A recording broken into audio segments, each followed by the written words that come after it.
स्वागत है इस ऐतिहासिक चर्चा में।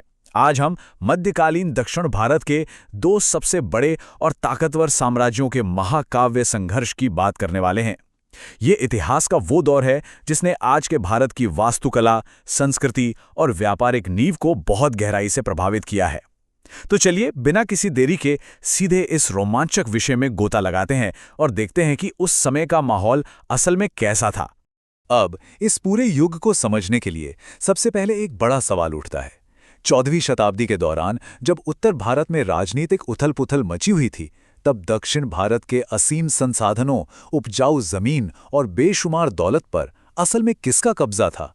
सत्ता और धन के इसी एक सवाल ने एक ऐसे रोमांचक अध्याय की नींव रखी जिसे आज समझना हमारे लिए बहुत जरूरी है।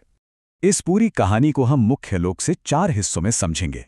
पहले बात करेंगे दक्षिण के इन दो दिग्गजों के उदय की, फिर सत्ता और संसाधनों के लिए उनके संघर्ष की, उसके बाद उनकी मजबूत अर्थव्यवस्था और व्यापार की, और अंत में उनकी शानदार सांस्कृतिक विरासत की। तो चलिए शुरुआत करते हैं पहले हिस्से से, जहां हम इन दो महान और प्रतिद्वंदी साम्राज्यों के उदय को देखेंगे। 14वीं शताब्दी के मध्य में एक बहुत बड़ा राजनीतिक बदलाव देखा गया था। ये जानना सच में बहुत दिलचस्प है कि ये दोनों विशाल साम्राज्य लगभग एक ही समय में उभरे थे। विजयनगर साम्राज्य की स्थापना 1336 ईस्वी में हुई और उन्होंने अपनी राजधानी बनाई हस्तिनावती को, जिसे आज हम हम्पी कहते हैं। और सोचिए, इसके ठीक 11 साल बाद ही 1347 ईस्वी में बहमनी राज्य की भी स्थापना हो गई, जिसकी राजधानी बनी गुलबर्गा। अब जब दो इतनी बड़ी महाशक्तियां भौगोलिक रूप से एक दूसरे के इतने करीब पैदा होंगी, तो उनका आपस में टकराना तो बिल्कुल तय था, है ना? अगर हम विजयनगर साम्राज्य पर थोड़ा करीब से नजर डालें तो पता चलता है कि इसकी नींव हरिहर और बुक्का नाम के दो भाइयों ने रखी थी। उन्होंने अपने कमाल के विजन से बहुत ही तेजी से होयसला क्षेत्र को जीता और साम्राज्य को फैला दिया। आगे चलकर इस साम्राज्य को कृष्णदेव राय जैसे महान और दिग्गज शासकों का नेतृत्व मिला, जिनके राज में ये राज्य सचमुच अपनी ताकत के चरम पर पहुंच गया था। ठीक इसी दौरान बहमनी राज्य अपनी एक अलग ही कहानी लिख रहा था। तुगलक वंश के खिलाफ एक जबरदस्त विद्रोह हुआ, जिसके बाद हसन गंगू, जिन्हें बहमन शाह भी कहा जाता है, उन्होंने इस साम्राज्य की स्थापना की।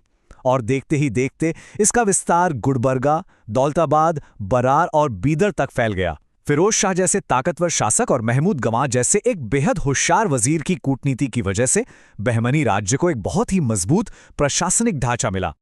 लेकिन इतिहास में अक्सर ऐसा होता है ना कि बहुत ज्यादा फैलाव अपने साथ कई परेशानियां भी लेकर आता है। बस यही हुआ। विशाल आकार और आपसी कलह की वजह से ये शक्तिशाली बहमनी राज्य हमेशा एक नहीं रह सका। अंततः ये 5 अलग-अलग और स्वतंत्र राज्यों में टूट गया।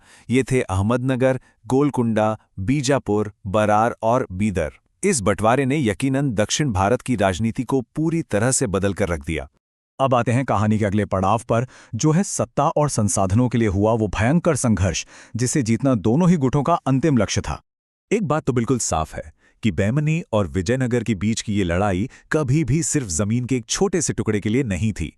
दरअसल सारा विवाद 3 मुख्य चीजों पर टिका था। पहला, कृषि के लिए रायचूर दुआब पर कब्जा। दूसरा, खनिजों के मामले में गोलकुंडा की बेशकीमती हीरे की खानों पर नियंत्रण। और तीसरा, सबसे बड़ा कारण था व्यापार के नजरिए से रेवती द्वीप यानी आज के गोवा के बंदरगाहों पर अपना अधिकार जमाना। अब ये सवाल आना लाजमी है कि आखिर इस रायचूर दोआब में ऐसा क्या खास था? तो बात यह है कि कृष्णा और तुंगभद्रा नदियों के बिल्कुल बीच में होने की वजह से ये जमीन अविश्वसनीय रूप से उपजाऊ थी। ये समझ लीजिए कि ये कृषि का एक ऐसा खजाना था जो किसी भी राज्य की किस्मत पलट सकता था, और बिल्कुल इसी वजह से ये इलाका लगातार युद्धों और सैन्य अभियानों का सबसे बड़ा अखाड़ा बन गया। लेकिन बात सिर्फ स्थानीय संसाधनों तक सीमित नहीं थी। दोनों ही साम्राज्यों की महत्वाकांक्षा बहुत बहुत बड़ी थी। उनका अल्टीमेट गोल यानी अंतिम लक्ष्य था पूरे दक्कन प्रायद्वीप पर अपना एकछत्र और पूर्ण नियंत्रण स्थापित करना। और इसी असीमित चाहत ने इस पूरे क्षेत्र को दशकों तक एक युद्ध के मैदान में बदल कर रख दिया था। तो चलिए अब इस चर्चा के तीसरे हिस्से की ओर बढ़ते हैं और देखते हैं कि इन युद्धों को लड़ने के लिए जिस अपार संपत्ति की जरूरत थी, वो आखिर आती कहां से थी। जाहिर है, बड़ी सेनाएं बनाए रखने के लिए पैसा तो चाहिए था, और ये पैसा कोई आसमान से नहीं टपक रहा था। ये उनकी बहुत ही सदी हुई अर्थव्यवस्था का नतीजा था। इन साम्राज्यों की आर्थिक ताकत 2 मुख्य स्तंभों पर खड़ी थी। पहला था उनकी बहुत ही मजबूत भूमि राजस्व प्रणाली, जो राज्य की आय का एक ठोस जरिया थी, और दूसरा था उनका बहुत बड़ा विदेशी व्यापार नेटवर्क। इन दोनों ने मिलकर इस इलाके को एक आर्थिक पावर हाउस बना दिया था। जरा सोचिए, उनके विदेशी व्यापार का नेटवर्क कितना विशाल रहा होगा। उनकी सीधे व्यापारिक संपर्क चीन, अरब और अफ्रीका तक फैले हुए थे। गोवा जैसे बंदरगाहों से दिन रात जहाज़ों का आना जाना लगा रहता था। इसका नतीजा ये हुआ कि एशिया और अफ्रीका के बड़े बड़े बाजारों से बेशुमार दौलत बहकर सीधे दक्षिण भारत में आ रही थी। ये उस समय के किसी ग्लोबल इकोनॉमिक हब से कम नहीं था। और ये कोई कही सुनी बात नहीं है। इस इलाके की उस चौंका देने वाली अमीरी को दुनिया भर के लोगों ने अपनी आंखों से देखा। अब्दुल रज़्ज़ाक और डोमिंगो पेस जैसे विदेशी यात्री जब यहाँ आए तो वो एकदम हैरान रह गए। उन्होंने इन राज्यों की जमकर तारीफ की है। ये जानकर सच में अचरज होता है कि डोमिंगो पेस ने विजयनगर की तुलना रोम से कर दी थी और उसे दुनिया के सबसे समृद्ध शहरों में से एक बताया था। आपको बता दें कि उस समय हम्पी बीजिंग के बाद दुनिया का दूसरा सबसे बड़ा मध्यकालीन शहर था। है ना कमाल की बात। अब हम अपने अंतिम पड़ाव पर आ गए हैं, वास्तुकला और सांस्कृतिक विरासत।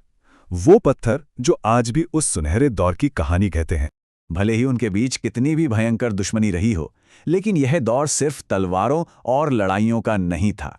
दोनों ही साम्राज्यों ने अपनी अपार संपत्ति को सांस्कृतिक पुनरुत्थान में भी खूब लगाया। सच कहा जाए तो ये क्षेत्रीय साहित्य, कला और भव्य वास्तुकला के लिए एक सुनहरा युग था। इस समय ऐसे इंजीनियरिंग के चमत्कार बनाए गए जो आज भी देखने वालों को दांतों तले उंगली दबाने पर मजबूर कर देते हैं।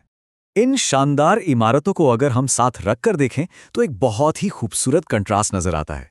एक तरफ बहमनी वास्तुकला का शानदार गोल गुंबज है जो अपनी विशालता और गजब की इंजीनियरिंग के लिए पूरी दुनिया में मशहूर है। वहीं दूसरी तरफ विजयनगर वास्तुकला की भव्यता हम्पी के अद्भुत शहर में साफ दिखाई देती है। उनकी वो ऐतिहासिक दुश्मनी और होड़ सच में इन पत्थरों में अमर हो गई हैं, और ये भौतिक विरासतें आज भी पूरे गर्व के साथ खड़ी हैं। तो जैसे जैसे हमारी ये ऐतिहासिक चर्चा अपने अंत की ओर पहुंच रही है, ये हमारे सामने एक बहुत गहरा विचार छोड़ जाती है।